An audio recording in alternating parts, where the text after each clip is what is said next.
Pipelette. Bienvenue dans les Pipelettes, un podcast pensé par l'association Jeanne et Rose. Moi, c'est Caro. Et moi, c'est Laetitia. On a toutes les deux été touchées par un cancer du sein. Et on est les voix des Pipelettes.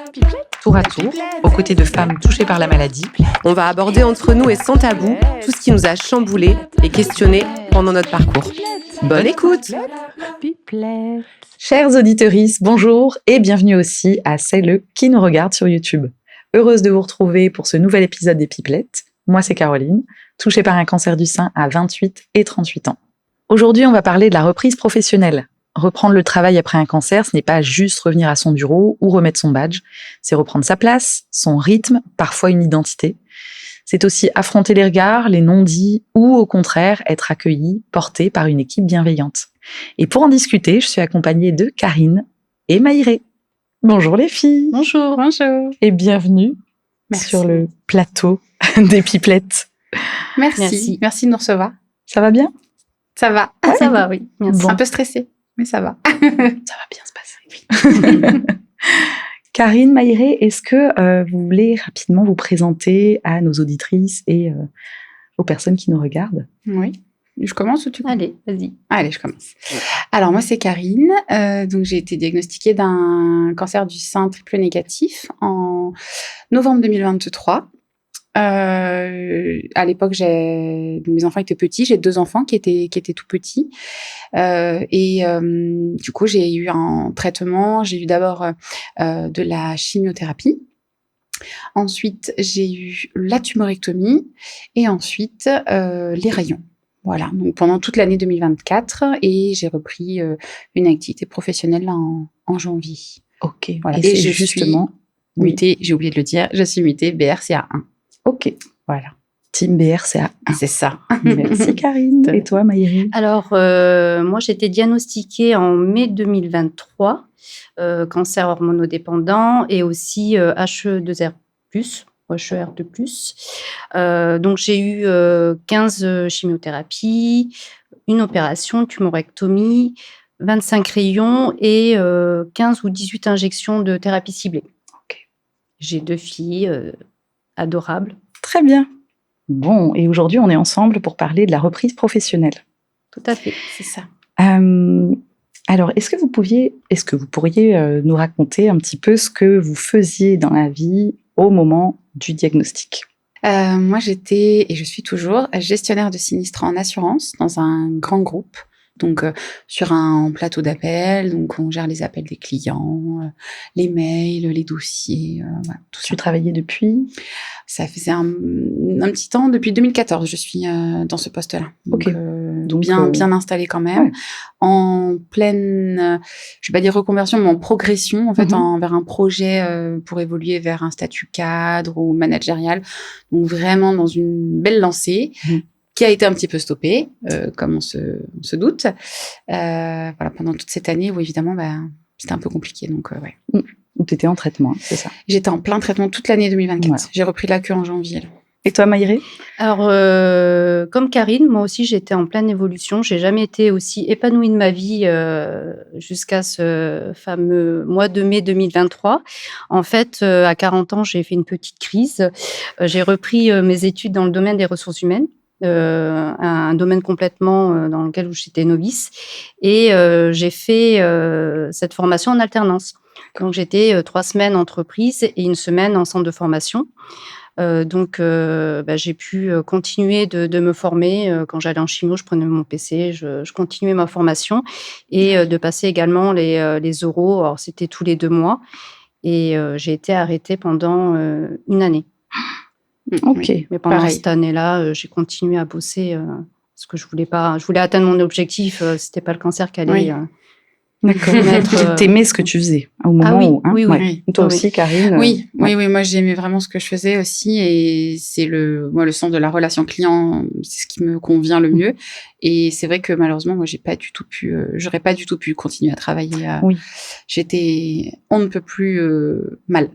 Toi, tu t'es arrêtée à quel moment ? En fait, assez vite. Tu as été arrêtée peut-être? Oui, j'ai été arrêtée assez vite parce qu'en fait, moi, alors c'est un peu particulier. Moi, en fait, quand j'ai appris le cancer, j'ai appris au même moment que j'étais enceinte de mon 3e enfant, qui était voulu. On a cherché à l'avoir, on l'a eu rapidement, dès le premier cycle, donc on était ravis. Et en même temps, de l'autre côté, on a appris le cancer, donc c'était un peu compliqué.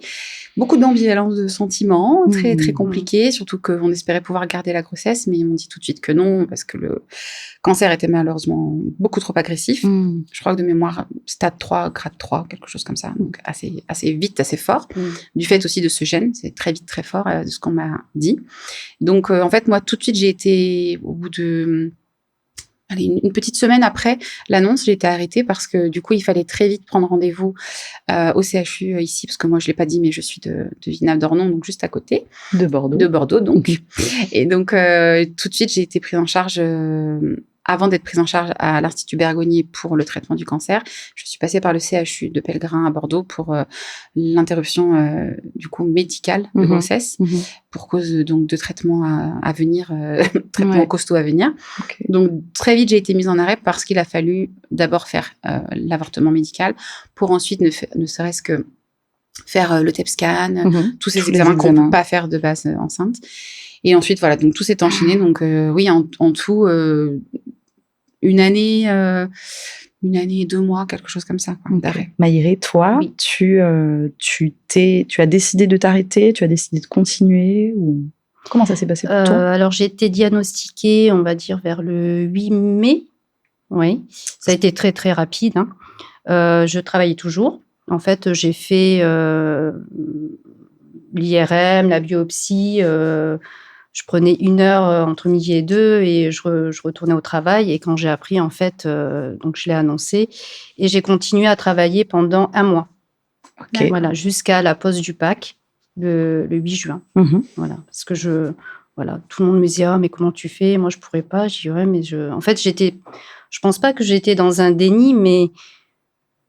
il fallait que j'avance. Quelles que soient en fait les épreuves, il fallait que j'avance. Et ça permettait d'avancer le travail. J'adorais mes missions, j'avais des projets, c'était top. Et je pouvais pas m'arrêter comme ça et ne pas aller jusqu'au bout en fait de mes projets que j'avais en charge. Ok. Comment vous avez annoncé à la hiérarchie, à vos collègues, ce diagnostic? Eh bien, quand je suis revenue de ma biopsie, où vraiment elle m'a dit...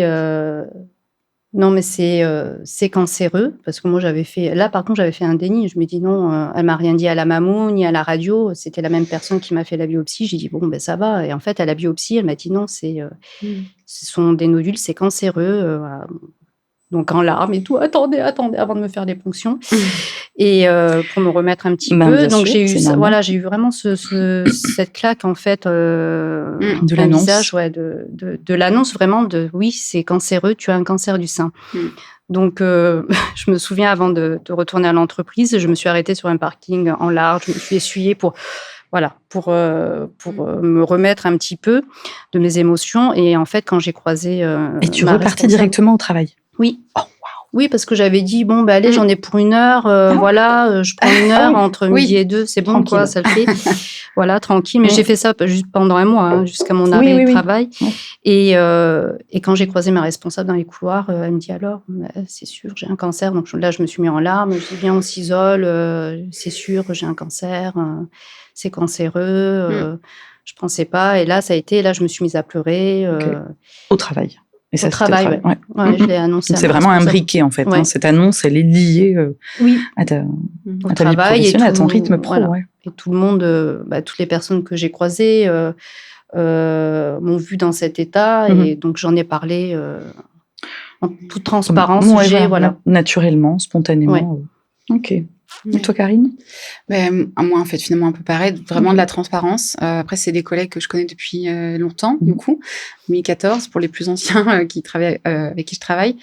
Et en fait, moi, quand de mémoire, je pense qu'il y avait une collègue, une proche, une amie qui était au courant que je faisais pas mal d'examens, qu'on était en train de faire des choses. Ma manager était au courant que justement j'attendais les résultats de la biopsie et elle-même est passée par là. Elle a eu un cancer du sein il y a plusieurs années maintenant. Donc elle était évidemment d'autant plus à l'écoute, bienveillante et voilà, évidemment. Et ensuite, j'ai très vite annoncé notamment à ma manager, puisque c'était une des seules qui était au courant. Et en fait, ce que j'ai fait après, c'est que comme j'étais en arrêt rapidement, il y a pas mal de collègues ne se sont pas rendus compte que j'étais en arrêt. Ils pensaient que j'étais partie en vacances. J'aurais bien aimé, j'aurais préféré. Et ce que j'ai fait, c'est qu'un jour, j'avais prévenu donc 2 collègues qui étaient au courant, donc je suis proche d'elles. Et je leur ai dit, voilà, je viendrai tel jour, je viendrai vous voir en pause déjeuner, vous en parler. Et je dis, j'ai envie de faire une annonce à tout le monde. J'ai pas envie que, déjà, c'est pas à vous de l'annoncer, c'est à moi. Et j'ai envie que tout le monde soit au courant. Et moi, j'ai pas de tabou. J'en parle assez facilement. Même la grossesse, ils ont été au courant. Enfin, j'ai dit beaucoup de choses. Parce que c'est ma vie et que j'ai pas à me cacher, en fait. C'est pas du tout honteux, en fait, pour moi. Oui, et puis tu avais un esprit aussi d'équipe qui était sain. Et puis je pense que c'est ça aussi, c'est aussi la bienveillance qui règne dans notre service aussi, qui est aussi, alors on s'entend pas non plus tout le monde, tout le temps avec tout le monde, mais il y a vraiment un esprit de bienveillance qui règne parmi nous, et je pense que c'est ça qui a fait que à mon sens, je leur devais de leur dire, en tout cas, avec mes mots, et voilà. Tu vois, moi, par exemple, au travail, quand j'ai dû m'arrêter, j'ai été l'annoncer à une de mes collègues avec laquelle je m'entendais super bien, et du reste, je l'ai dit à ma direction, qui s'est chargée de le dire à l'équipe. D'accord. Ok. Moi, je me sentais pas d'aller. Mais justement, moi, je me protégeais peut-être des réactions des autres collègues. Je n'avais pas envie. Voilà. Inconsciemment, tu savais peut-être que ça allait, que ça me dépassait un petit peu. Tu n'avais pas envie de te mêler qu'ils viennent protéger un petit peu l'histoire aussi. Non, mais je comprends. Après, tous les cas sont différents et on fait comme on peut. Puis chacun accueille la nouvelle en fonction aussi de leur expérience Et du coup, combien de temps vous avez arrêté? Toi, tu me disais tout à l'heure 2 ans ou 1 an? Alors, presque 1 an et demi finalement. 1 an et 3 mois. Quoi. Et toi, Maïré, tu nous disais 1 an. 1 an, ouais. C'était 1 an ou 1 an et demi d'un coup, ou bien il y a eu des prolongations d'arrêt? Ça a été revu au fur et à mesure, au fil des mois? Pour ma part, au tout début, c'était un arrêt de peut-être 2 semaines, justement par rapport à ce que je vous disais pour l'avortement. Et très rapidement, en fait, ça a basculé en arrêt, en ALD, en arrêt longue durée. Parce que la médecin traitante, dès qu'elle a eu connaissance du diagnostic, je l'ai vue juste après avoir vu le médecin d'annonce, le radiologue d'annonce, et elle m'a dit, écoutez, je vous fais la déclaration tout de suite. Elle a tout fait en ligne, en fait. Elle a son niveau. Pardon, à son niveau, elle a tout fait en ligne. Et j'ai été tout de suite déclarée en ALD. La sécurité sociale m'a validé ça dans la semaine. Enfin, ça a été très rapide. Et à partir de ce moment-là, j'ai été en arrêt tout du long, jusqu'à ce que je vois la médecine du travail, qu'on s'organise pour la reprise. Voilà, jusqu'à... puis elle m'a prolongé une dernière fois. Et puis, voilà, c'était après... Tu n'avais pas besoin de retourner voir ton oncologue ou te faire renouveler tous les 3 mois? Oui, je l'ai revu. En fait, je l'ai revu pendant mon parcours, du coup, forcément. Et elle m'a fait des prolongations. Après, elle me dit, bon, c'est plus de l'administratif qu'autre chose, en fait, parce que vous êtes en arrêt longue durée. Donc, voilà. Mais en effet, elle m'en a fait... elle a dû me faire sur l'année peut-être 2 ou 3 prolongations, quelque chose comme ça. Et jusqu'à décembre 2024, où là, j'ai revu à nouveau mon médecin traitant pour cette raison précise. Et là, elle m'a reprolongé jusqu'au 5 janvier. Et le 6, je reprenais le travail. Donc, ça s'est enchaîné comme ça. Toi aussi, du coup, j'imagine, pareil, des moi, prolongations. Il y a eu des points d'étape à faire avec... à la pause du PAC, le 8 juin. Et après, ça a été, je crois, 3 fois 1 mois. Et ensuite, il est parti sur 3 mois. D'accord. Ok. Et ce moment où vous êtes en arrêt, donc là, vous l'avez annoncé à votre équipe, vous l'avez annoncé à votre entourage. Enfin, là, on parle plutôt travail aujourd'hui. Et comment vous vivez cette période d'arrêt maladie? Est-ce que vous êtes dans quel état d'esprit vous êtes à ce moment-là? Plutôt, vous gardez les contacts avec les collègues, vous rentrez en introspection ou au contraire, vous en profitez pour aller tester de nouvelles activités, ou changer les idées? Si seulement j'avais pu tester des nouvelles activités, j'aurais vraiment bien voulu. Non, pour ma part, alors, un lien avec les collègues, ça c'est sûr, beaucoup de liens, beaucoup de messages, beaucoup d'attention de leur part, des cadeaux, des enveloppes, adorable. Et toi, Maïré? Alors, le contexte est différent de Karine, parce que moi, j'étais en alternance, ça faisait que 9-10 mois. Donc, mais malgré ça, j'ai eu quand même, avec ma responsable, je m'entendais super bien, avec plein de managers aussi, enfin l'ensemble de l'usine où je travaillais. Et il y a eu de la part de ma responsable, de ma collègue, de salariés, vraiment une continuité quand même assez régulière les premiers mois. D'accord. Surtout quand j'étais dans les grosses chimio, les 3 grosses chimios. Oui. Et ensuite, puis arrivé la fin de l'année, moi j'avais des messages, mais de ma responsable en fait, de DRH. Oui. Bon, après, il n'y a que 2 personnes, donc ça va vite. Mais j'avais quand même toujours des nouvelles d'autres salariés qui t'en donnaient. Tu leur en donnais aussi? Tu venais aux nouvelles, toi? Non, c'est eux qui cherchaient le contact plutôt? Oui. Okay. Moi, j'étais un petit peu... Après, j'ai bien vécu les chimios, mais j'étais à fond dans ma formation. Voilà, je voulais pas... tu continuais ta formation, toi, c'est vrai. Il fallait, bien sûr. Voilà. Okay. Et, ça, c'est pas évident. Et en fait, je voulais pas trop aussi me plaindre. Voilà, j'attendais que... Dans un même temps, eux, ils osaient pas aussi parce qu'ils disaient elle est fatiguée et tout. Alors que non, quand on m'appelait, ils m'envoyaient des textos. Il y en a, ils m'envoyaient des textos. Est-ce que je peux t'appeler dans 5 minutes? Oui, pas de souci. En fait, voilà, c'est. Non, j'ai eu pas mal de messages, mais après par rapport à ma responsable, ça c'est. Moi, j'ai eu aucun contact avec mes collègues. Ah ouais, c'est aucun. Mais j'avais 2 collègues avec qui je m'entendais très bien et qui étaient plus des amis finalement que des collègues. Ouais. Donc on s'envoyait des petits messages, on s'est fait des petits pique-niques et tout, mais avec le reste de l'équipe, 0 contact. Rien, moi j'avais besoin. Moi j'avais besoin de couper. Hein. Ah oui, d'accord. Ouais, mais c'était toi? Ça émanait de moi. C'était vraiment, c'était mon besoin. Ah ouais. Plus en introspection. Vous n'avez pas vécu cette période d'introspection où tu dois aussi devenir secrétaire de toi-même, enfin gérer tes traitements. Oui. Il y a quand même tout cet aspect-là aussi. J'ai eu une période un peu comme ça, où je donnais plus trop de nouvelles et c'est plutôt eux qui venaient à moi me poser des petites questions, savoir un petit message, juste un petit mot pour savoir comment tu vas. C'était plus ça, mais il y a eu un petit moment comme ça, c'est vrai. Pendant tout ce temps où vous êtes en arrêt, à quel moment vous pensez à votre reprise professionnelle? Qu'est-ce qui vous pousse ou vous motive à retourner vers le travail? Bon, toi, je crois comprendre quand même un petit peu que c'est... L'équipe, surtout. Voilà. Et le fait qu'on m'attendait, mon poste m'a attendu, donc ça aide. Oui, bien sûr. Enfin, moi, j'avais hâte de reprendre pour me dire... bon, ça y est, j'ai passé ça. Voilà. J'avance. Quoi. D'accord, ça c'est autre chose. Voilà, là, je reprends ma vie d'avant. Okay. Je mets des gros guillemets parce que la vie d'avant, on la retrouve jamais vraiment. Mais j'avais envie de reprendre, mais on m'a donné, et je pense à juste titre, le conseil de prends le temps.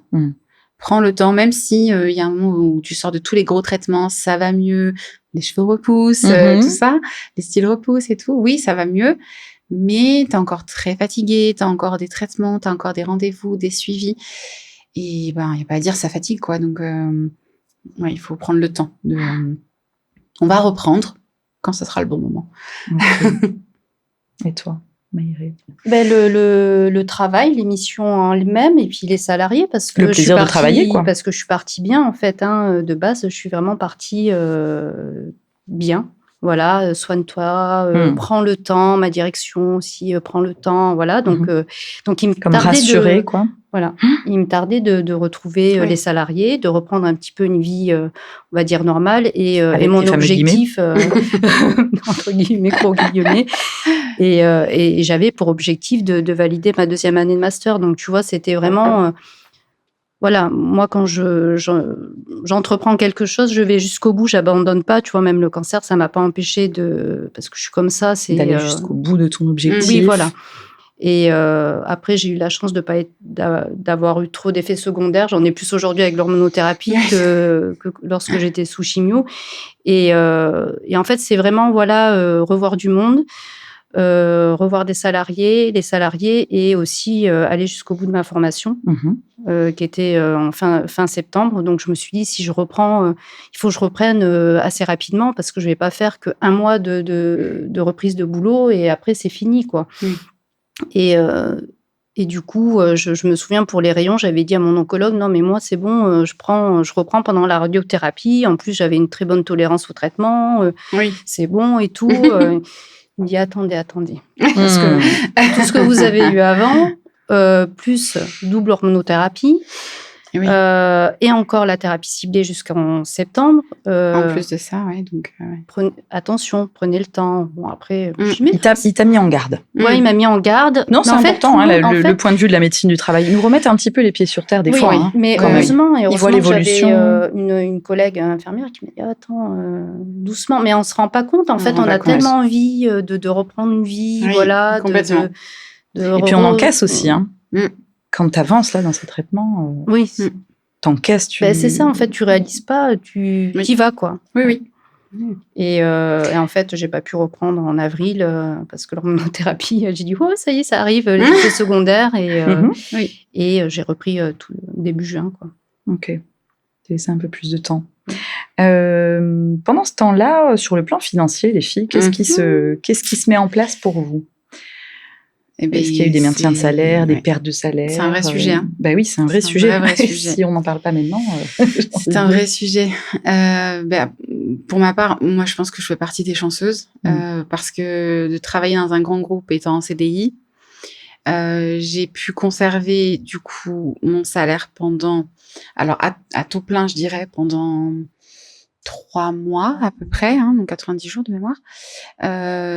Ensuite, j'ai eu au plus bas, j'étais à 85%, puis j'aurais pu aller jusqu'à 75% ensuite si j'avais prolongé encore mon arrêt. Mais au plus bas, j'étais à environ 80% entre 75 et 80% de mon salaire à peu près. Okay. Donc, comme un temps partiel finalement que j'avais pu avoir juste avant pour les congés quand j'avais les enfants qui étaient petits, je veux dire. Donc au final, alors ça a quand même bien déséquilibré le budget, faut pas se mentir. Évidemment que ça a été compliqué, mais ça n'a pas été compliqué tout de suite, en fait, parce qu'au début, comme je vous disais, j'avais cet équilibre. Donc j'ai mon conjoint qui lui travaille à temps plein, donc en CDI dans une grande boîte aussi, qui ont été aussi d'ailleurs très arrangeants. Et donc en fait, au final, l'équilibre au début, on a maintenu l'équilibre. Tant bien que mal. Et ensuite, c'est vrai que là, après, ça commençait à être de plus en plus compliqué parce que les mois commençaient au bout d'un an, ça devient, en janvier, là, il fallait vraiment reprendre à temps plein, même si j'ai repris en mi-temps thérapeutique. Mais ça a été un vrai sujet aussi. Ouais. Ok, merci. Alors, dans mon cas, j'avais pas un an dans l'entreprise, donc du coup, j'avais pas le maintien de salaire. Okay. Donc, j'ai eu les IJ 50%. Indemnité journalière de la sécurité sociale. C'est ça. Et le reste, c'était la prévoyance, parce que c'est quand même une entreprise nationale, donc avec une prévoyance, heureusement, parce que ça aurait été très, très compliqué. Oui. Même si j'étais en alternance, j'avais quand même un peu plus d'un SMIC, donc bon. Oui. Quand on n'a que 50%, ça pique, parce qu'on a aussi notre vie à côté. Bien voilà. Les charges ne s'arrêtent pas. Les charges, les charges continuent chaque mois à tomber. Et ça a été un petit peu compliqué parce qu'il n'y avait pas... des fois, j'avais, pendant 3 mois, j'avais peut-être que les IJ. Après, c'était d'un coup, 3 mois après, j'avais toute la prévoyance. Enfin, c'était un petit peu... Oui, c'est ça. Oui. C'était pas tous les mois, j'étais sûre d'avoir telle somme, tu vois. Donc, c'est plus régulier. Ça devient irrégulier. Donc, les 3 premiers mois, j'ai fait waouh, qu'est-ce qui se passe? Oui, moi, c'est la différence de mois, en effet, parce qu'au début, donc, il y a les 90 jours où c'est le maintien de salaire. Et ensuite, du coup, il y a une partie de la prévoyance qui prend aussi le relais. Et ensuite, il y a une autre prévoyance qui a pris le relais. Enfin, ça s'est fait complètement, pour moi, c'était complètement transparent parce que l'entreprise fait ce qu'on appelle la subrogation. Donc, en fait, moi, je n'avais, en fait, rien à faire, si ce n'est prendre soin de moi, je dirais. En fait, j'ai pas eu, par exemple, je sais qu'il y a des filles de l'asso qui en avaient parlé en disant... tous les 15 jours, il faut envoyer tes relevés pour avoir justement ces fameuses indemnités. Comme tu dis là, en effet, pendant des fois 2-3 mois, tu n'as rien et d'un coup, tu reçois un versement énorme parce que tout est cumulé. En fait, ils ont pris du retard de traitement. Enfin, donc ça, je pense que c'est un peu dur à gérer. Moi, j'ai eu cette chance justement que tous les mois, en fait, à la même date, mon salaire tombait en fait, avec plus ou moins de perdition au bout d'un moment. Mais du coup, voilà. Donc ça, pour moi, c'est vrai que c'est un luxe en fait du coup. Donc, c'est vrai que ça permet quand même d'être assez sereine pendant son arrêt et de pas précipiter peut-être une reprise pour des questions financières. Quoi. Oui. Et justement, cette reprise finalement, à quel moment, à quel endroit tu en es du traitement quand tu te dis, donc toi tu nous as parlé de la fin de la radiothérapie, Oui. Maïré, c'est à ce moment-là que t'en parles, que tu y penses en tout cas, que tu te projettes. Oh, j'y pensais même avant, hein, mais c'est vraiment, je me suis dit, c'est pendant les rayons, c'est gérable. Ouais. Je peux le faire, c'est juste non, 5 c'est minutes. tous les jours les rayons, Voilà. donc en fait, Et là, ça j'ai nous fatigue plus. Oui. Oui. Ah oui, parce que je m'étais déjà organisée dans ma tête et j'avais dit, en plus, j'aurais pas dû le dire à ma responsable. Oui, alors, ça. parce que moi, en fait, j'avais tout planifié, mais c'est bon, ça dure 10 Oui. minutes. Allez, s'il y a du retard, 1 heure, j'embauche à tel. Et en fait, Non, ça ne rentre pas dans ça te l'agenda. prend la journée. Mais oui. Et donc toi, tu as voulu... Non, c'est toi qui as arrêté à la fin de la radiothérapie. Qui a mais pensé en fait, à reprendre le travail, pardon. je pensais que j'avais déjà vécu beaucoup et je me suis dit, bon, la radiothérapie, bon, c'est formalité, entre guillemets. Je me suis dit, bon, c'est pas grand-chose. Et en fait, bon, si. Donc, en fait, voilà, ça a cheminé. J'en ai parlé au médecin, l'oncologue. Elle m'a dit, voilà, mes conseils, c'est ça. Donc, finalement, après, je me suis dit, bon, on va partir sur janvier. C'est une nouvelle année. On reprend une année, voilà, tranquillement. Et ça me laissait le temps aussi de voir venir et de me dire, bon, après la radiothérapie, il me restait à peu près 2 mois et demi où je me disais, bon, là, c'est que pour moi. Là, c'est le repos, j'ai plus de traitement. Moi, j'ai pas d'hormonothérapie puisque c'était un triple négatif. Donc, voilà. J'avais 2 mois et demi pour me dire, c'est que pour moi. Enfin, presque. Mais voilà. Donc, c'est comme ça que comme ça que je me suis décidée. Je me suis dit, allez, janvier. Ok. Pour partir, voilà. Avec des nouvelles résolutions, reprendre le travail en bonne santé. Est-ce que tu as été accompagnée, toi? Est-ce qu'il y a tu parlais de psy rapidement. Est-ce que tu as été accompagnée pour cette reprise professionnelle? Non, du tout, parce que en fait... Tu as tout géré toute seule? Oui, mais avec du recul, j'aurais dû. Parce que je fais une thérapie, j'ai commencé une thérapie qu'en début d'année, alors que j'aurais dû... En fait, toi, tu parlais d'introspection. Ben, moi, c'est pareil, mais par rapport à mes études, tu vois. Ouais. Donc, j'ai pas soigné, en fait. J'ai voulu prendre le temps pour moi, pour mon corps, pour retrouver l'énergie, mais j'ai pas pris le temps pour le mental, en fait. Okay. Avec du recul, voilà. Mais oui. Parce que la thérapie, je la fais que depuis le début de l'année, là, tu vois. D'accord. Mais j'ai pas eu d'accompagnement. J'ai eu aussi les 2 premières séances, mais pas pour la reprise du travail. Donc d'accord. Oui, c'est important ça. C'est cette étape qui est quand même cruciale de la reprise du travail. Des fois, elle se fait précipitamment, avec beaucoup d'envie, comme pour toutes les deux. Dans le parcours que j'ai eu un premier cancer du sein en 2013 et j'ai voulu reprendre précipitamment peut-être le travail. Et fort de cette expérience-là, en 2022, quand j'ai eu mon 2e cancer du sein, je vous assure que j'ai pris le temps. Là, on n'avait pas besoin de me le dire. Oui. J'ai préparé ma reprise professionnelle vraiment en douceur. Et moi, j'ai demandé de l'aide, tu vois. J'ai été chercher... il n'y avait pas encore le podcast des Pipelettes, donc je serais hyper contente de l'avoir aujourd'hui. Je me suis tournée vers la Ligue contre le cancer. On a la Maison Rose Up à Bordeaux, qui existe aussi à Paris et qui propose des temps d'accompagnement comme ça à la reprise pro, en groupe, en collectif ou en individuel. Et ça a été des moments aussi très riches. C'est précieux, oui. Ouais. Et il existe des dispositifs. Enfin, moi, j'ai été voir la psychologue psychologue de la Ligue, par exemple, dans mon cas, qui m'a aidée à cheminer et à chercher des dispositifs d'accompagnement. Oui. Et notamment, ensuite, ce sera Cap Emploi qui m'a aidée à reprendre le travail. Mais je ne me sentais pas du tout d'y aller toute seule. Oui. Il fallait que je sois accompagnée, tu vois. Oui, c'est bien. Je ne voulais pas me reprendre une porte dans le nez comme en 2014. Et quand vous retournez au travail, puisque là, vous reprenez le travail. Là, ça va commencer à... parler sérieusement. Dans quel état d'esprit vous êtes? Est-ce que vous en étiez prête? Est-ce que vous avez mis des choses en place dans votre quotidien? Reprendre un rythme, renouer le contact avec les collègues, je ne sais pas. Racontez-nous. J'ai jamais eu vraiment de cassure avec les collègues. En fait, avant de reprendre, le week-end avant de reprendre, il y avait les 60 ans de l'usine. Et Date importante. Donc j'y suis allée et il fallait s'inscrire. Enfin voilà, c'était, je suis pas arrivée comme ça. Voilà, il y a eu une inscription. Enfin, j'ai eu le mail. Voilà, T'étais encore dans la boucle. Voilà, j'étais encore dans cette entreprise. Tout va bien. Oui. Et je croise ma responsable et là, je dis à mon mari, mais je dis, elle vient de me mettre avant en fait. Non, mais pour parler simplement. Ouais, t'as pas calculé. En 2025, on dit elle t'a ghosté. Elle t'a ghosté. T'es sûre? Ouais, c'est ça. Donc, elle m'a ghosté. J'étais en 2024 encore. Donc, elle m'a ghosté. Et j'ai dit bonjour, même pas la bise, rien et tout. Bon, après, elle était avec ses enfants aussi et son mari, mais bon, j'en parle à une autre collègue, je dis, wow, et tout. C'est froid quand même. Enfin, oui. Tout le monde, ouais, machin, bisous et tout, câlin. Et là, waouh, bon. Mais toi, t'es dans quel état d'esprit? Ah, je suis trop contente. Toi, t'es contente. J'ai dit merci d'avoir fait cette super fête foraine. Pour moi. Ce que m'ont dit mes collègues. Pour mon retour. C'est super. Mais trop, non, j'étais impatiente de reprendre. J'étais trop contente de revoir tout le monde, de reprendre mes missions.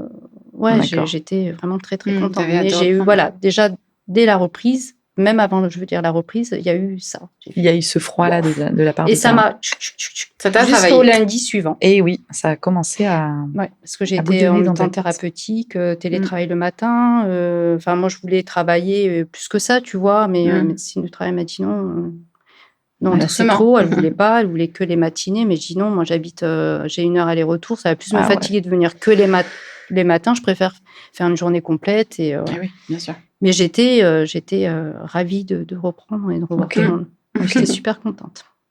Jusqu'à ce que... Oui. Toi. Oui, moi, pareil. J'étais vraiment... J'avais hâte de reprendre. Comme du coup, j'en ai parlé à ma manager aussi.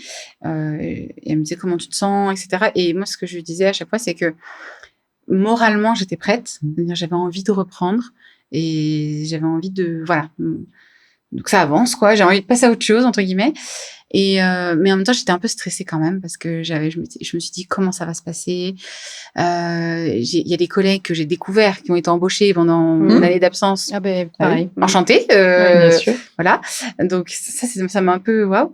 Mais ils ont tous été vraiment très.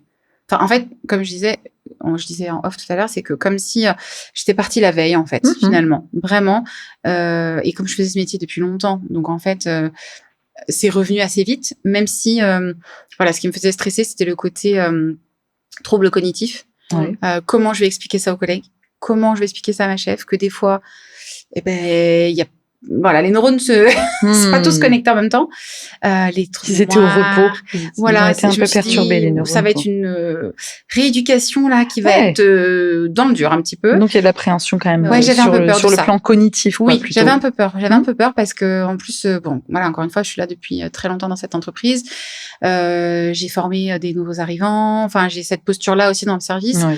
Et donc là, du coup, de me retrouver un petit peu comme en 2014 quand je suis arrivée. J'avais cette sensation, alors que pas du tout, en plus, pas du tout. Oui, mais c'était ton appréhension qui est légitime. Ma responsable m'a dit tout de suite, mes collègues m'ont dit, mais on dirait que t'es partie hier en vacances, en fait. T'es partie 2 semaines, alors qu'en fait, je suis partie 1 année.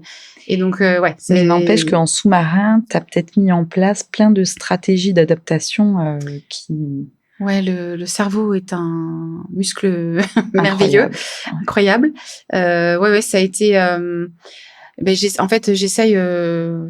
Après, vraiment, la pratique, il y a vraiment, il y a que ça de vrai, quoi. C'est vraiment là, j'ai repris un peu dans le dur, mais en même temps, ils ont été tellement aussi à l'écoute de ça. Moi, ma chef, elle m'a dit tout de suite, on va y aller étape par étape. Et en fait, pour le coup, c'est drôle parce que c'est moi qui suis revenue vers elle en disant, par contre, on peut accélérer parce que c'est bon, j'ai fait le tour en fait je me suis remise à niveau. Au bout de combien de temps tu lui as dit ça? Même pas une semaine. Même pas une semaine. Je lui ai dit, en fait, parce que, c'est gentil, du coup, de leur faire. C'est vraiment adorable, hein, parce que vraiment, ils prenaient on a pris le temps, vraiment. C'est-à-dire, j'ai revu toutes mes procédures de gestion de sinistre. J'ai fait le tri sur ma boîte Outlook qui, 3000 mails. Débordait. Ma boîte mail débordait. Donc, elle me dit, tu prends le temps, tu regardes ce qui est urgent, pas urgent. Tu te fais une petite to-do list, une petite liste de courses de ce que tu veux qu'on revoie ensemble. Et bon, au bout d'un moment, moi, je dis, mais il faut que je traite des dossiers concrètement pour me Tu voulais remettre reprendre dedans. comme avant, là. Ouais. À tort ou à raison, hein, mais je voulais reprendre. C'était l'état d'esprit dans lequel tu étais à ce moment-là. Et toi, à ce moment-là, tu es à mi-temps thérapeutique, tu ne travailles que le matin, 8h-13h. Oui, c'est ça. C'est toujours le cas aujourd'hui. Ouais. D'accord, c'est toujours le cas. Super. Ça a été prolongé. Pour l'instant, c'est le mieux. Et on a du télétravail aussi. Donc, on alterne, on s'organise comme on veut sur notre semaine. On a 2 jours d'obligation sur site. Et ensuite, comme on veut. Et je travaille du lundi au vendredi pour l'instant. C'est confortable, ça. Ouais, c'est confortable. Ça m'a aidé les premières semaines parce que effectivement, en voulant faire la fanfaronne et oui, je reprends à temps plein. Oui, qu'est-ce que tu racontes? Calme-toi en fait.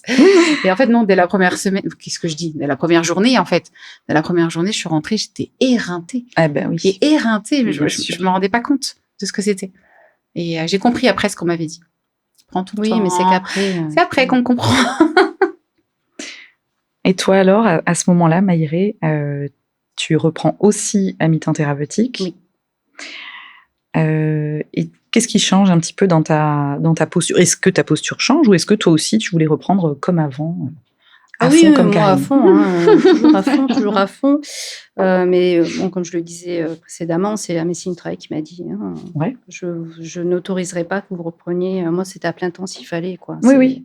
Mais mentalement, je veux dire, tu te projetais à y retourner comme avant ou est-ce que tu étais dans une autre... Quand même, tu t'étais dit, attends. L'appréhension des l'appréhension. traitements par rapport au trouble de la mémoire. Et aussi parce que j'avais une hormonothérapie l'hormonothérapie, plus mes injections, la thérapie ciblée qui, 2 jours après, c'était un état grippal. J'étais comme ça et j'appréhendais parce que s'il fallait que je mène des réunions, voilà, en fait, je culpabilisais déjà de ne pas pouvoir faire comme je faisais avant, d'avoir la pêche, de l'énergie, responsabiliser que c'était un plaisir de travailler avec moi avant, que voilà, j'étais dynamique et en fait, cette dynamique, quand j'ai repris, je me suis rendu compte que je l'avais plus. Mais bon, j'avais les traitements, ça expliquait pourquoi voilà, j'étais un petit peu fatiguée. Mais je voulais reprendre, comme avant, mais j'étais à mi-temps thérapeutique aussi. Oui, et en fait, le mi-temps thérapeutique, ça me bloquait un petit peu, ce qui fait que même si j'étais à la maison, je travaillais quand même. Voilà. Tu ramenais du boulot à la maison. Oui, j'avais toujours mon PC, pas bien. Et en fait, la médecine du travail m'a dit, tes horaires, 9h, 17h. À 17h02, je ne veux plus te voir. Médecine du travail te reprend. Alors, je crois que tu faisais un mi-temps thérapeutique, 9h, 17h? Oui, alors je faisais lundi et vendredi, 9h, 17h. D'accord. Et mercredi matin, en télétravail. D'accord. Ah oui. Parce qu'avant, je restais des fois jusqu'à 18h. Je prenais presque pas de pause. Pour en revenir à ta question, je prenais presque pas de pause. J'étais à fond. Mais après, j'aimais ce que je faisais, tu vois. Mais j'étais pris dans le truc. Et tu t'oubliais quand même, parce que pas prendre de pause pour manger soi-même, c'est un petit peu... Pas prendre le temps réglementaire pour manger aussi. Voilà. Et c'est vrai que quand, du coup, je suis revenue, déjà... c'est un bureau vitré, donc tous les collègues qui passaient, tu viens, on prend un café, voilà, qui avaient envie d'échanger et tout. Je l'ai pris ce temps-là. Et je pense que, et que du coup, mes collègues n'étaient pas habitués parce que Maïré était toujours à fond. Et là, j'ai pris le temps de vivre parce qu'en fait, quand t'arrives tout ça, tu dis stop là, arrête de courir partout, arrête de te fatiguer, ton corps, et c'est bon, il y a eu des alertes plusieurs fois, maintenant, il faut se calmer, tu vois. Et du coup, j'ai pris du temps avec des gens. Je me suis même autorisée à manger, à prendre 1 heure pour manger. Non, mais c'est des trucs. Non, c'est le temps réglementaire. Mais t'es en RH, tu vois. Tu vois, t'es en RH. Et est-ce qu'il n'y a pas le regard des autres aussi, se dire attends, mais les autres ils prennent pas de pause ou ils prennent que 30 minutes. Par rapport au service RH, oui. Et oui, parce qu'elles sont comme ça. Donc moi, j'ai pris le pli. Mais j'ai déjà une alerte de la médecine du travail qui m'a dit attention, attention. C'est pas bon non plus, J'ai été malade 10 mois après, 9 mois après. Après l'alerte de la médecine du travail. En fait, ça a été... Ou bien après ta reprise, là. Dès le début. Non, ça a été dès le début, en fait. De ce poste-là. Ouais. Ah, d'accord. J'étais au taquet, Au taquet, Maïré. J'étais au taquet. Maintenant, je me dis, mais comment j'ai fait, en fait? Oui, c'est ça. Non, mais c'est vrai, je me dis, mais n'importe quoi. Donc, ça a vraiment changé, aujourd'hui, quand même. Ah ben oui. Tu remets tout en... je me priorise déjà. En perspective. Super. Je me priorise et je priorise ma famille, mon temps avec mes filles, parce que je les voyais presque pas. Donc, fini le boulot à la maison. Oui. De toute façon, je travaille plus. Hop. Ah, ben comme ça. Allez, on va y venir. Voilà. Bonjour, je mais pas m'appelle tout de suite. Maïré Jean Cabusguet. Si vous avez senti du soutien de vos collègues, de votre hiérarchie, qu'est-ce qui a été le plus précieux pour vous de la part de votre entreprise, on va dire, pour cette reprise? Qu'est-ce que vous retiendriez peut-être? Quelque chose, une chose. Toi, la fête des 60 ans de l'entreprise, extraordinaire. Ton retour au travail. Ils ont fait un truc de dingue. Un truc de dingue. Feu d'artifice. Ouais, Oui. écrit Maïré avec des drones. Ah oui, carrément. Non, je rigole. Ça aurait été tellement bien. Ça aurait été tellement chouette. Oh, ça aurait été bien. Oui, moi, je pense que c'est la bienveillance, je pense. Bon. Je pense que c'est ce que je retiens le plus. D'accord. Et ça, c'est purement humain, en fait. Ouais, c'est vraiment ça. Je pense que, sans parler bien sûr du maintien de salaire, mais ça, c'est autre chose. Ça, c'est un grand plus que je remercie l'entreprise. Alors, tout n'a pas été parfait parce que, en effet, quand j'ai repris et que, par exemple, je devais ma journée de contrôle qui a suivi ma reprise quelques mois après, où là, on me dit, il y a rien qui est prévu, il faut que tu poses une journée de congé. Bon, ok. Bon, j'étais un peu. Ok. Ouais, c'est pas vraiment une journée de congé, IRM, mammo, écho. Bon, j'étais un peu. Bon, voilà, ça m'a un peu. Oui, ça me surprend. Ouais, ça m'a. Voilà, mais parce que c'est pas prévu. D'accord. Dans votre convention collective. Ok. Bon, ça dépend de voilà, c'est pas l'entreprise. grave. Je pose une journée de congé. Voilà. Bon, il y a des petites choses comme ça qui sont presque de l'ordre du détail qu'en fait. Et qui en sont pas, mais quand même. Voilà, qui peuvent être des détails, mais qui finalement n'en sont pas tellement parce qu'on a beaucoup de journées où on peut pas travailler pour des raisons de rendez-vous médicales, oui. Donc oui, voilà, c'est vrai que j'ai alerté un peu la RH à ce sujet parce que je me suis dit bon, je ne suis quand même pas la seule entreprise, on est vraiment des milliers de collaborateurs. Donc je pense pas être la seule malheureusement à être touchée par une maladie grave, un cancer, une maladie de proches ou quoi que ce soit, parce qu'il y a beaucoup de choses pour d'autres cas, mais là pour ce cas-là, bon. Mais non, je pense que c'est la bienveillance parce qu'en fait, sans bienveillance, c'est pas du tout la même expérience, quoi. Quand je fais un petit peu la rétrospective et je me dis s'il y avait pas eu cette bienveillance, on pourrait leur dire d'écouter le podcast parce qu'ils vont se reconnaître. Ouais, grave. Je leur envoie du love. Je pense. Déjà, ils m'ont déjà dit, tu nous enverras le lien. Je dis d'accord, ok, très bien les copains. Donc non, mais c'était super. Enfin voilà, tu parles de la grande fête. Moi, quand je suis rentrée, on m'a pas fait une grande fête avec des drones. Mais on m'avait des petits mots, on avait des petites attentions, des petits mots et tout, plein de. Oui, c'est vrai. Ça me rappelle à mon retour au travail, j'avais 2 collègues que je ne connaissais pas qui ont été embauchés pendant mon absence. Moi, j'ai été absente 3 ans. Je vous dis, j'ai pris le temps. Oui, tu as bien fait. Et sur mon bureau, il y avait un post-it avec signé un mot de ces 2 collègues et un mini Twix. Je trouvais ça so cute.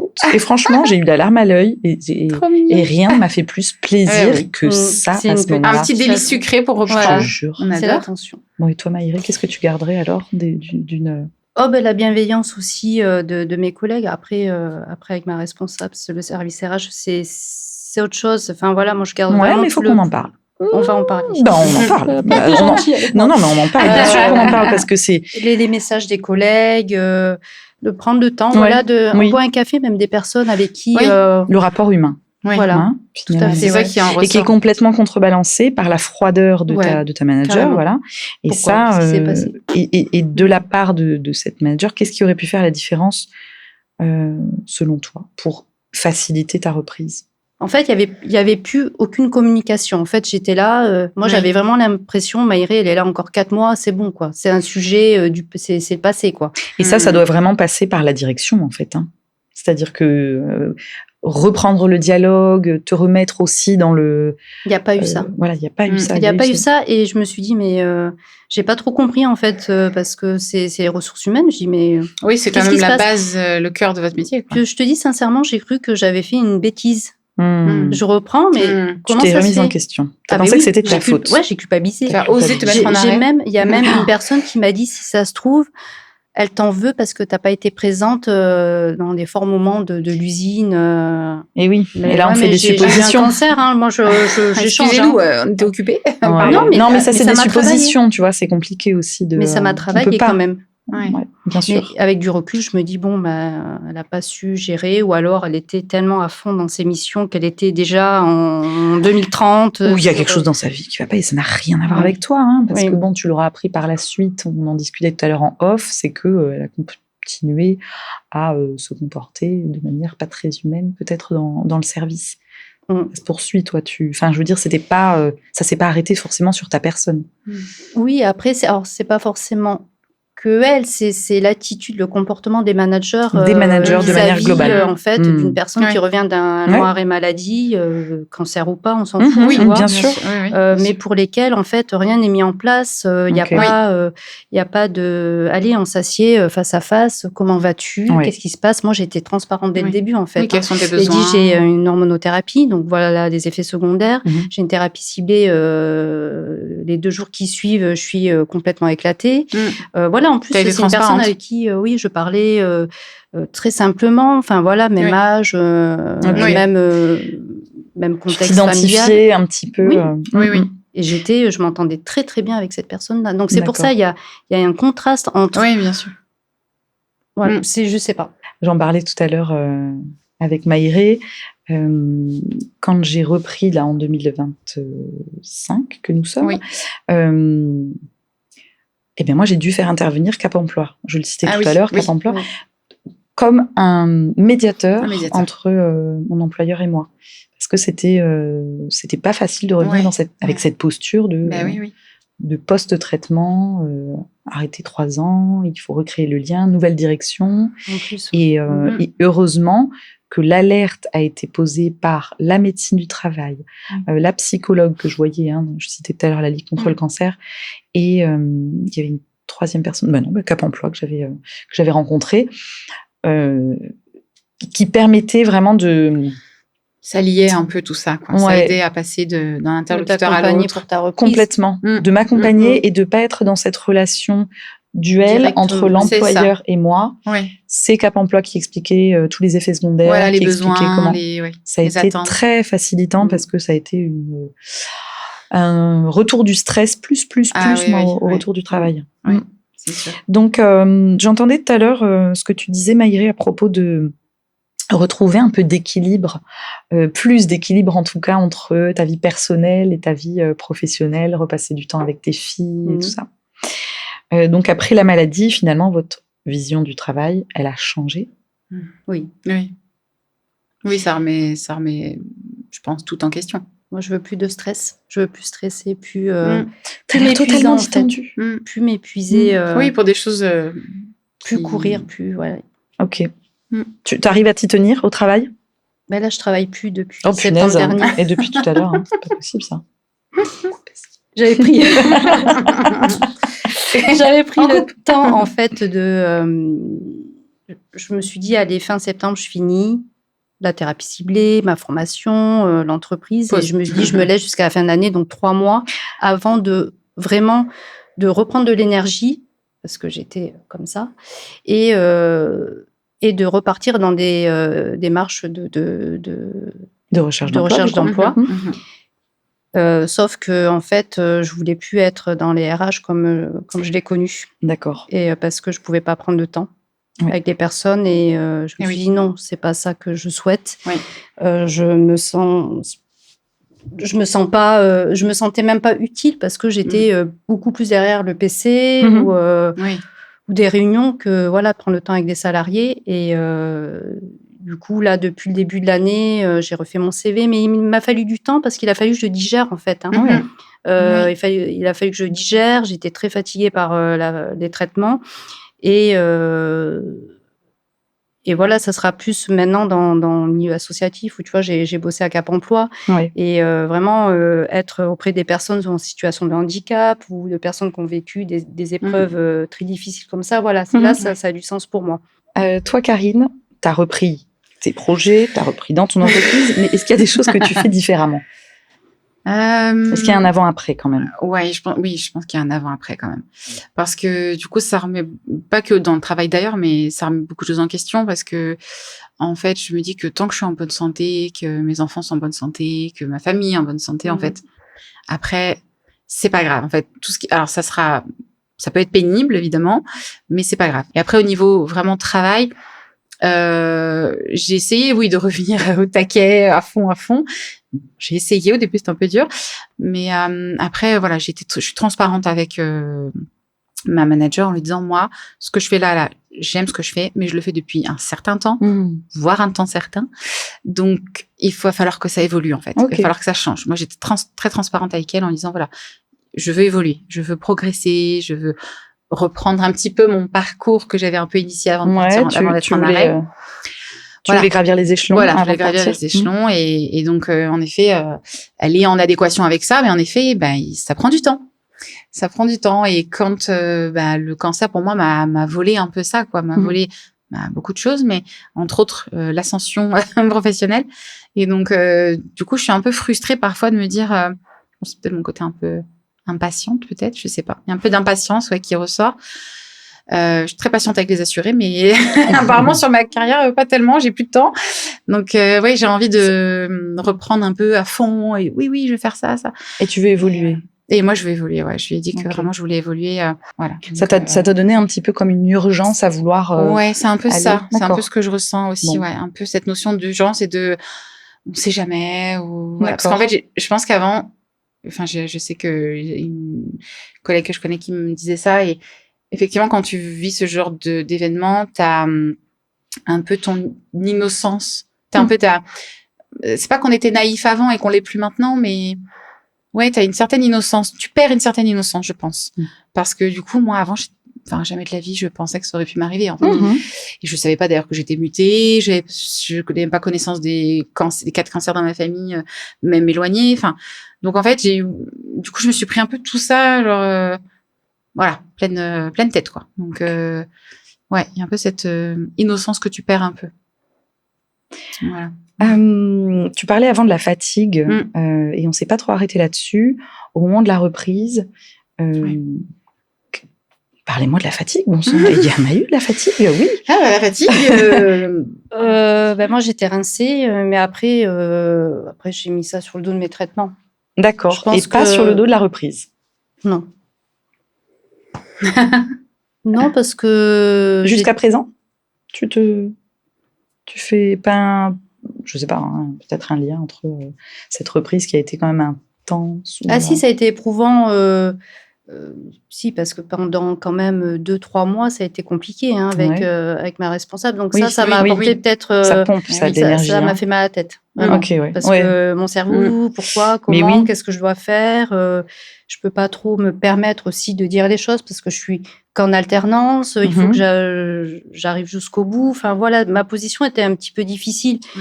J'aurais été en CDD ou en CDI, j'aurais dit, bon, écoute, qu'est-ce qui se passe, voilà, c'est pas possible.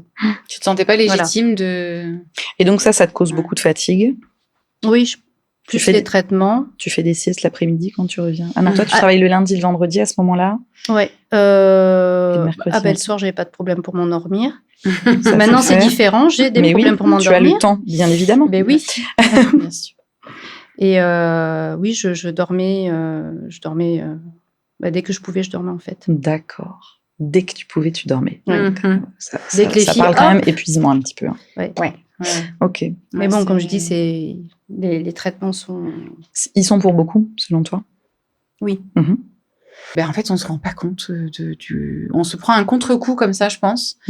Et les douleurs articulaires, par exemple, typiquement, j'avais déjà des douleurs articulaires avant de reprendre le travail, mais rester assise sur une chaise, c'est vrai. Un bureau, derrière un bureau,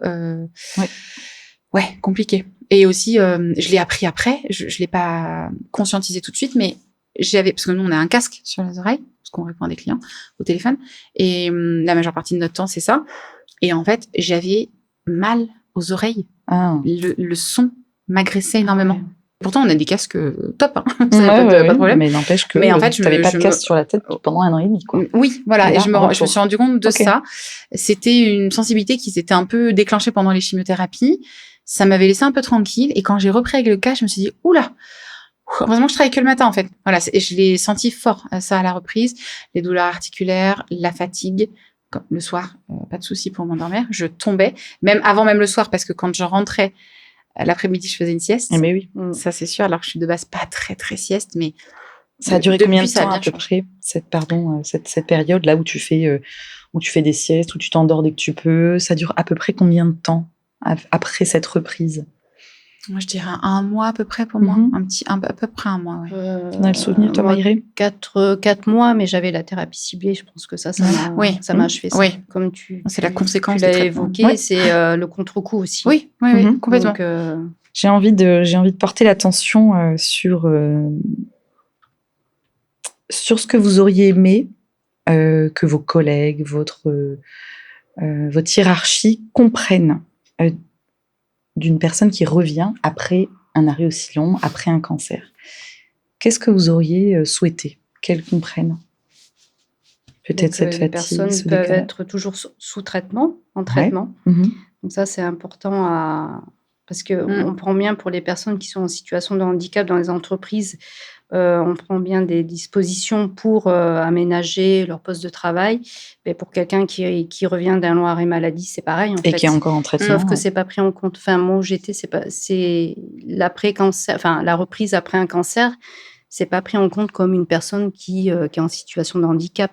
Et j'ai pas compris en fait pourquoi en plus dans un service de ressources humaines on fait pas attention à ça, quoi. C'est la base. Donc t'aurais eu besoin qu'il soit beaucoup plus vigilant et qu'il plus de vigilance sur les restrictions. Après, je pense que vraiment cette visite de pré-reprise aurait été essentielle. Voilà. Mais les managers aussi, parce que les managers sont pas sensibilisés, où il devrait exister une formation. Ça part des managers. Pour sensibiliser. Attention, elle revient ou il revient d'un long arrêt maladie. Si elle souhaite en parler, peut-être qu'il y a encore des traitements qui induisent des restrictions sur telle tâche. Par exemple, passer 2 heures à faire une réunion debout, peut-être que ça peut être plus compliqué. Je trouve quand même que Cap Emploi, puisqu'on en parlait, ils sont là pour ça. Oui. Alors Cap Emploi, est-ce qu'on peut juste dire brièvement à ceux qui ne connaissent pas, c'est un dispositif national pour les personnes en RQTH? Oui. Il y en a dans tous les départements et en fait, ils ont 2 actions. La première, c'est le maintien en emploi, donc des personnes en situation de handicap. Pour les personnes qui sont en recherche d'emploi et pour les personnes qui sont en activité. Et deuxièmement, l'accompagnement vers l'emploi. D'accord. Ok. Cap Emploi, ils peuvent mobiliser des aides techniques et financières si nécessaire. Tout à fait, la GFIP. Oui, ils aident au maintien sur poste des personnes qui reviennent en emploi après un arrêt maladie comme ça. Ok. Et toi qui as travaillé, moi j'ai envie de dire, toi qui as travaillé à Cap Emploi, mais pourquoi tu n'as pas fait appel à eux? Mais parce que moi tout va bien, moi. Toi tout va bien. Mais moi tout va bien, j'ai besoin de personne en fait. Je vais reprendre le boulot, je suis c'est pour les autres. Et ouais. Sauf que là ils intervenaient juste dans le cas, si ça se présente pour le cas d'une auditrice qui m'avait dit, c'est le moment de les appeler, quoi. J'ai dit non, c'est bon. Non, c'est bon. Je me débrouille. T'as sorti ta cape de super ambassadrice. Je me suis dit, pour 4 mois, tu vois, après moi, je suis un petit peu... Et j'ai changé, par contre, pour ça, j'ai besoin de rien. Moi, de toute façon, les chimios, j'y suis allée j'étais toute seule tout le temps. C'est bon, moi, je gère. Après, tu vois, mon mari, mais toi, de toute façon, c'est bon, t'es même pas malade, tu gères tout, t'es une guerrière. Oui, et du coup, j'ai gardé ces 4 mois. D'accord. Et au boulot, c'est pareil. Je vois pas pourquoi ça changerait au travail, en fait. Bien, évidemment. Bien sûr. Mais ça, tu dis, ça a changé aujourd'hui. Oui. Aujourd'hui, tu demanderais de l'aide? Oui. Ah oui. Ouais. Par exemple, tu peux demander de l'aide pour ta reprise, pour ta recherche d'emploi. Oui. En tant que personne RQTH. Oui. À Cap Emploi. Ah ben oui, Cap Emploi, oui, tout à fait. Mais du coup, elle trouve plein de choses, mais qui sont plus en adéquation avec les valeurs que j'ai aujourd'hui. D'accord. Et, je veux plus faire un travail. Ah, mais c'est pas grave si t'as pas fait ça. Non, mais chronophage, tu fais que de l'administratif, que derrière. Oui. Non. Et oui. Non. T'as plus d'exigences. Oui. En lien avec tes valeurs. Oui. Et ça, c'est super. Oui. Est-ce que vous auriez un message, les filles, à adresser à une personne qui s'apprête à reprendre le travail? Je pense que je lui dirais de prendre le temps, même si elle a envie de mettre la charrue avant les bœufs, et de s'écouter. Si elle sent que ça va pas, que c'est une pression qui vient de l'extérieur, si elle sent que, mais qu'à l'intérieur c'est un peu. Si elle sent que tout le monde lui dit mais t'as les cheveux qui repoussent, mais c'est super, mais t'as plus de traitement, cette pression extérieure, génial, faut que tu reprennes le travail à 100% et tout. Ok, ne pas écouter les autres en fait. Si elle se sent pas de reprendre pour je ne sais quelle raison, chacune les a ses raisons. les bouffées de chaleur, le contre-coup. Oui, et puis même ça peut être l'angoisse de reprendre le travail. En fait, finalement, sûr. on se rend compte que oh là là, en fait, je veux pas du tout retourner dans cette entreprise. Je sais pas comment faire. Voilà, de pas hésiter en fait à demander de l'aide en fait, parce que tu l'as dit, t'as parlé de Cap Emploi, des pipelettes, des généreuses. Il y a aujourd'hui on a cette chance aujourd'hui d'avoir plein de ressources. Et en fait, il faut pas hésiter à demander de l'aide. En fait, si on sent que en fait, je suis perdue, je sais pas si je dois reprendre dans ce poste-là. Peut-être que oui, peut-être que non. Peut-être que c'est un environnement qui n'est pas bienveillant. Peut-être que c'est toxique. Certains managers peuvent être toxiques aussi. Enfin, bien sûr. Faut pas hésiter en fait à dire stop et à en parler au médecin traitant, à son oncologue, à la médecine du travail. La médecine du travail, les oncopsies aussi. Il y a des oncopsies qui sont super. Ouais. Enfin voilà, il y a plein de ressources, je pense aujourd'hui pour alerter avant parce que ça sert à rien de reprendre trop tôt et de repartir en arrêt pour un burn-out. C'est ça. Pour je sais pas, ça peut être en fait un traumatisme même au sein du foyer avec le conjoint, la conjointe, avec les enfants. Ça peut être, moi, pour mes enfants, ça a été un sujet, le cancer. Et ils étaient tout petits. Ils le sont encore. Le grand a même pas 6 ans. Donc, voilà. Donc, oui, c'est un vrai sujet. Prendre le temps, quoi. Ouais, prendre le temps. Je pense que c'est vraiment la clé de beaucoup de choses. Est-ce que tu dis, de pas essayer de pas écouter les autres? Parce que moi, franchement, j'ai culpabilisé, hein. J'ai eu des paroles de personnes. Ah ouais, non, mais il faut que tu travailles, il faut reprendre le travail, c'est maintenant. Mais non, moi, j'ai besoin, maintenant, je m'écoute, en fait. Oui, c'est ça. J'ai besoin de reprendre de l'énergie physiquement et aussi. De l'énergie vitale. Vitale et aussi de l'espace suivre mental. une thérapie pour, enlever tout ce qui doit être enlevé pour vraiment repartir dans une vie professionnelle et d'être à fond, quoi. Oui, super. Mais faut prendre le temps, en fait. On prend pas assez le temps pour soi et comme tu disais, on veut être à fond parce qu'on a envie de reprendre, parce qu'on est comme ça. Mais prendre le temps pour prendre soin de soi surtout. Parce que quand on prend soin de soi, on peut prendre soin des autres après, tu vois. Oui. Il y en a beaucoup qui il y a la pression de la raccourci et qui sont pas forcément bien à la reprise du travail, mais qui font semblant. Du coup, et qui font semblant et après ça explose. On se force sans crier gare, ça explose. Et je pense qu'il y a beaucoup de pression aussi de la société qui fait que on doit être une femme, on doit être une mère, on doit être une épouse, on doit être forte. Oui, ok, t'as eu la maladie, mais t'es une guerrière, tu t'en es sortie. Enfin, toutes ces injonctions, c'est dur aussi à vivre. Et je pense que le mieux, c'est de s'écouter. Moi, ça m'a vraiment appris un truc, c'est de m'écouter parce que j'avais tendance à vouloir tout faire toute seule, alors que je suis pas toute seule. En plus, j'ai mon conjoint, j'ai ma famille, mais j'avais tendance à vouloir tout faire toute seule et des fois, en fait, stop. En fait, tu peux plus. Donc, faut prendre le temps d'avoir de l'espace mental. Faut prendre soin de soi, parce que reprendre le travail, c'est beaucoup je pense. Je compléterais juste en disant que quand tu reprends le travail, il faut avoir l'espace mental. Vraiment, il faut avoir un espace où tu te dis, ok, là, je suis prête. Parce que si t'as pas conscientisé ça, je pense, tout à fait. Tu te tires une balle dans le pied, je pense. Enfin, selon moi. Il y en a qui regrettent aujourd'hui d'avoir repris, peut-être trop tôt, par rapport à leurs effets secondaires et à la fatigue. Je pense. Et il est toujours temps de reprendre contact. Si ça vous arrive, que vous nous écoutez, il est toujours temps de reprendre contact avec la médecine du travail. Oui, ils sont là pour ça. Et d'expliquer les problématiques. Le médecin traitant, si vous êtes plus à l'aise avec le médecin traitant. Peu importe. On était sur le mot de la fin. Est-ce que vous avez un mot de la fin pour les collègues, managers, RH?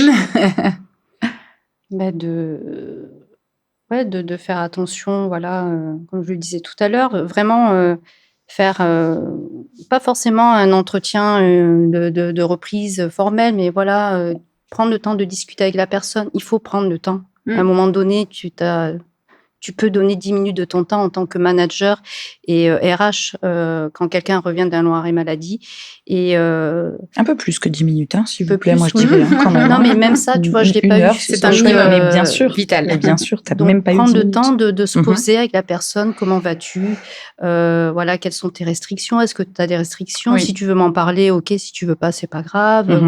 Mais et nous, on en est là dans la boîte. Voilà ce qui a changé pendant que t'étais pas là, peut-être aussi. Oui, tout à fait, oui. Oui, parce que moi, j'ai eu plein de surprises en rentrant. Oui. Mais voilà, revenant, que tu sois au courant de ce qui a évolué. Mais vraiment, quoi. voilà, un entretien informel. Moi, ce que je dirais, ce serait, je pense, la bienveillance. Je vais revenir sur ce que je disais parce que en fait, à partir du moment où tu es vraiment bienveillant, mais sincèrement bienveillant, c'est-à-dire que tu prends vraiment le temps de t'intéresser à tes collaborateurs et de dire, OK, bon là, quels sont tes besoins?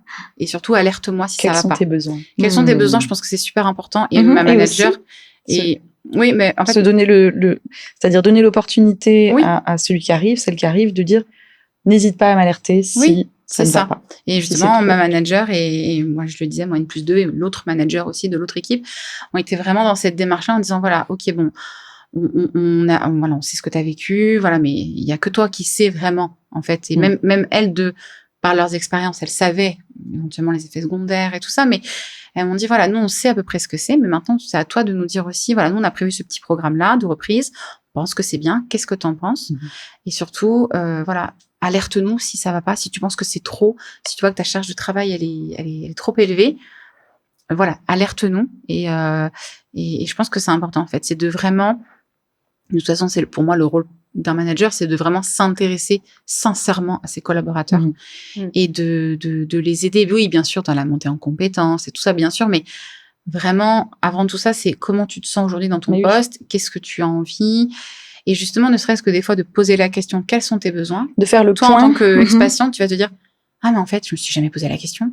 Là, je reprends la tête dans le guidon, mais qu'est-ce que je veux vraiment, en fait? Et c'est important, je pense, de se poser ces questions-là. Merci. Voilà. Karine. Merci Maïré. Merci à toi. Merci à toi. Oui. Merci pour l'accueil. Un grand merci les filles pour vos témoignages. On sait à quel point la reprise professionnelle n'est pas toujours simple. Parfois, l'entourage professionnel la facilite ou au contraire la complexifie. Ce n'est pas forcément une période évidente. Alors, merci à vous deux d'être venus témoigner. Merci. Et pour celles qui nous écoutent et qui s'apprêtent à reprendre, on vous envoie plein de force.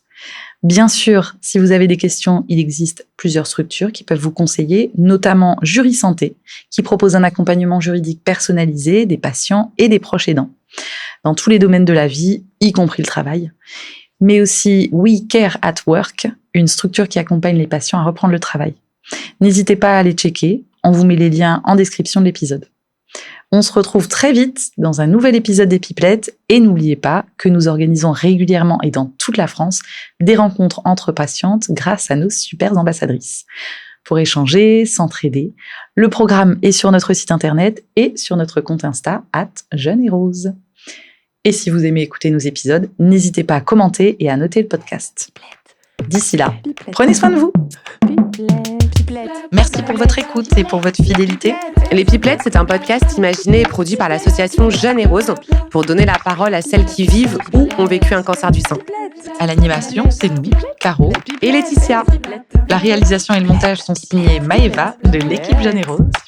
La musique et le mixage sont signés Fine Sally. Et un merci tout particulier à vous qui nous écoutez, partagez et faites vivre les Pipelettes. On se retrouve très bientôt pour un prochain épisode. D'ici là, prenez soin de vous. À très vite dans les Pipelettes. Pipelettes.